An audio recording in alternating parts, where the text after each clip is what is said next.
Okay, so here I am back at part two, and this is basically I want to dump this solve, and I've just had such a hard time trying to dump it and not be apologetic for it or trying to explain it or just feeling silly about it. So here it is. And again, my name is Paul, and this is my Thrill of the Chase video blog, and um, formerly Wonderlust. Okay, so what I'm gonna do is I'm just gonna jump into this, and I've just danced around it. I swear to God, I've cut this video 30, 40 times, and I've over the years I just cannot let it go. And sometimes I just feel sort of stupid going into this for this solve, and I can just hear people saying negative things about it. But I'm just gonna jump into it and just do it and not get too much into the minutia of the detail of it because I collected a bunch of information about it, and it's probably too much. So there's Forrest Fenn, and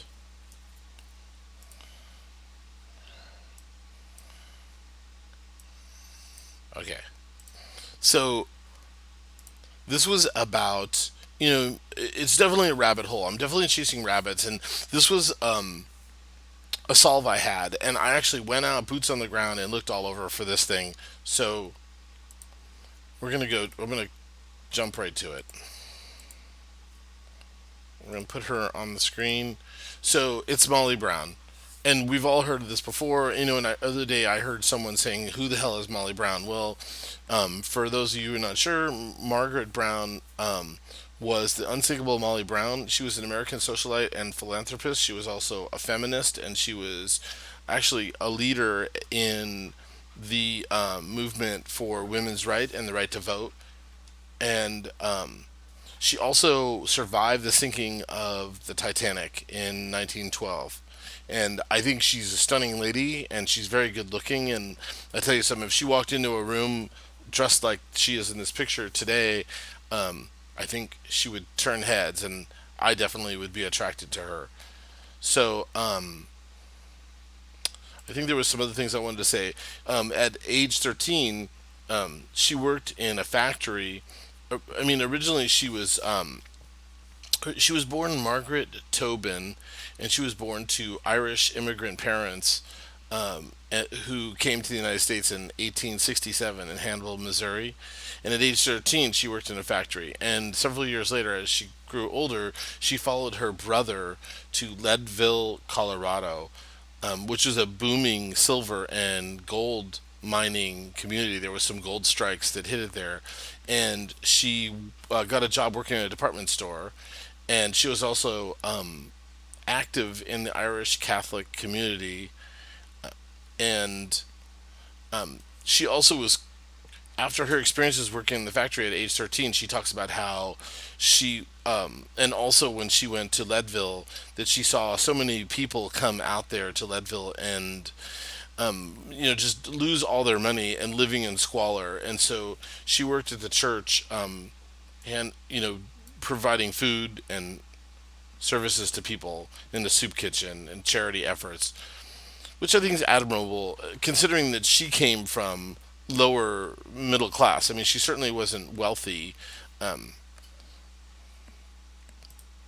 so Molly Brown, I'm going to skip to this other picture, try and keep it brief, is that she married, in when she lived in Leadville, she met J.J. Brown, or James Joseph Brown, who was also not a wealthy man, but he was ambitious and pretty smart, and he worked in the mining business and was a very clever man, and he was able to, he worked in the mining industry, and he'd worked his way up there, and that's where he met Margaret and or Molly Brown, and that's they got married and they had two children, and J.J. Brown was clever in that he had devised this way to keep the mine from caving in by using bales of hay and timbers.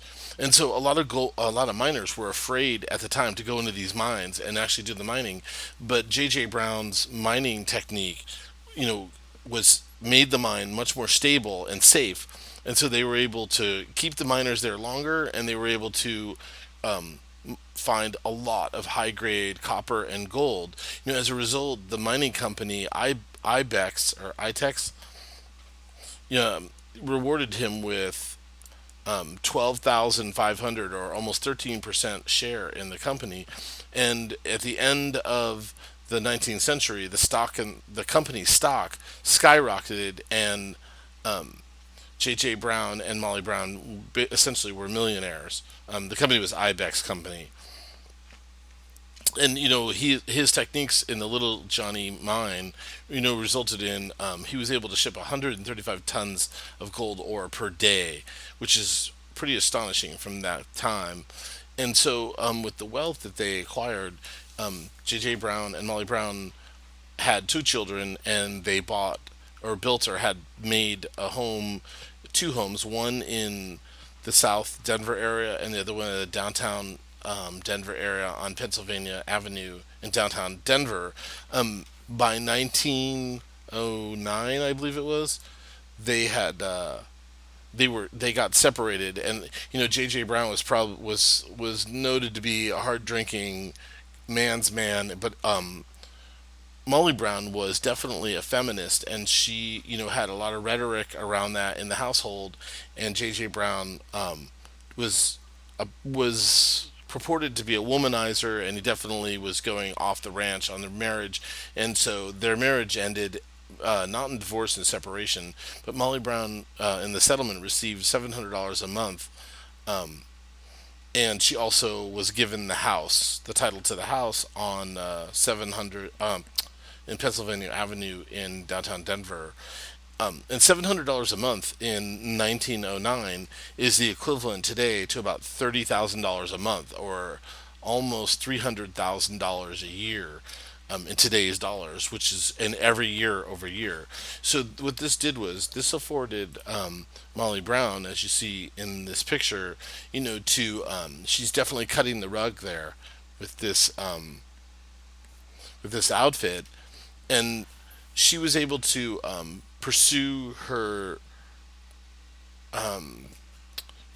pursuits were along the lines of, definitely had to do with the movement for suffrage for women, the right to vote. The 13th, 14th, and 15th Amendment were passed in, I think, around like 1880, within about 5 years, which gave the right to vote for blacks, and also a whole host of other rights related to voting rights. But it wasn't until at least 1925 or 1927 the 19th Amendment was passed by Republican House and Senate, overwhelmingly, and actually opposed by the Democrats. And she died in, I think it was 1932, 1933 in New York City. And I think it was only just 3 or 4 years later that the 19th Amendment passed. But, Molly Brown played an integral role, or definitely played a role in that. And she was forever, pushing that narrative for women's suffrage. And anyways, she had been traveling around the world, and she used that money that we just talked about to travel around the world. And that was definitely one of her um, interest, was to travel, and she did all around the world. In let's see, so in 1914, April of 1914, she was in France traveling around, and she also was interested in the arts and performing arts, and I think she went to France and pursued that. And she there was an issue with a family member, and she decided to return home. Now, she chose to return home on the RMS White Star Line Titanic, which was very high tech, and it was very in and vogue. And I think she was in that. She was definitely a modern lady, in that she was into those kind of things. Well, the 1912 sailings of the White Star Line passenger ship from Southampton, England to New York is the Titanic, which is a famous ship that carried 2,224 passengers and crew. And it hit an iceberg at like 1:30 in the morning, and 1,500 people drowned to death out on the open ocean. But Molly Brown survived, and her story was that, and it was reported by many people, was that once the ship hit the iceberg, Molly Brown jumped into action and was noted by many, many people running around, trying to get life preservers on people, trying to get as many people in the boats as possible. And at some point, she even, in her own memoir, she talks about how a deckhand grabbed her by the scruff and threw her something about that she was thrown overboard into like a 10 or 20 foot drop into one of the boats that were being lowered with about 60 other women, and I think some children, and also one of the deckhands. And they rowed for like 3 or 4 hours. The women did, and then they were picked up by the Carpathian, which was a ship that was hailed to come to their rescue. And once on board, she put together with all the other wealthy people because she was known to be wealthy, and she globbed together with all these other healthy people with all these other rich people, and she was able to raise a little over $10,000, which today would be like $500,000. And then once they landed in New York City, she used the money because remember, a lot of these people in this day, these 2,224 passengers, the ones that survived, almost the 8 or 900, many of them were steerage. I mean, they were the poorest of poor, and so Molly used the money to make sure people had clothes, could get a room to rent, and she did a lot to help a lot of other people, and that was picked up by the story of her of this whole experience was picked up by a Denver newspaper who had known that Molly Brown was associated with J.J. Brown and the mines there, and that's where she received they used the title the Unflappable Molly Brown, and she received worldwide press because the story that was written in the Denver Times was picked up by worldwide press, and so not only did she was she wealthy, but she had become this celebrity because of the sinking of the Titanic. So, see how much more time I have here. And it's a really interesting story that she went through and she survived. And let's see if I can go to the next slide. So we see here Molly Brown, and I think the picture on the left is Jeff Delaney when she was a little bit older. The picture in the middle was probably a picture right after she survived the sinking, and so is the picture on the right where she receives an award. She didn't look too happy about it, but nonetheless, so she went on to spend a lot of her time in Rhode Island, and she rubbed shoulders with a lot of really wealthy people, including the Vanderbilts and the Rockefellers, and she also was. There was an event that's like really well known in U.S. history. Is there was a miners' strike in Denver. At one point, it was just a terrible thing, and a lot of women and children were living in absolute squalor conditions at these mines. And Molly Brown moved in, and she went to Rockefeller and said to them, she went on site actually to the location, and then she contacted U.S. senators representing Colorado, and then got in hold with Rockefeller. And Rockefeller actually came out to the mines, and it was noted that it was because of Molly Brown, that Rockefeller came out and met with these people and saw the situation that they were in his mines, and he ended the and essentially ended the strike and kind of fixed the situation. It's a whole different story. It's very interesting.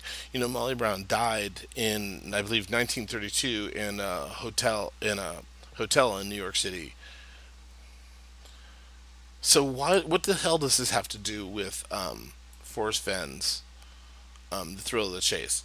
And so what my supposition was at the time is that Forrest Fenn was very interested in Molly Brown, and in the 20th century, the sinking of the Titanic was a very interesting story. I mean, even at the end of the 20th century, Leo DiCaprio, I mean, I think that was still in the 20th century. Maybe it was in the last 20 years. But I mean, they made the movie Titanic, and for decades it had been an incredible story of a tragedy and also having to do with modern technology and the characters involved with that. And I think Forrest Fenn would have been attracted to that. So we're running out of time. So I'm going to do another part of this. I'm going to move on to the kind of search part of this. So check in the part three, I think.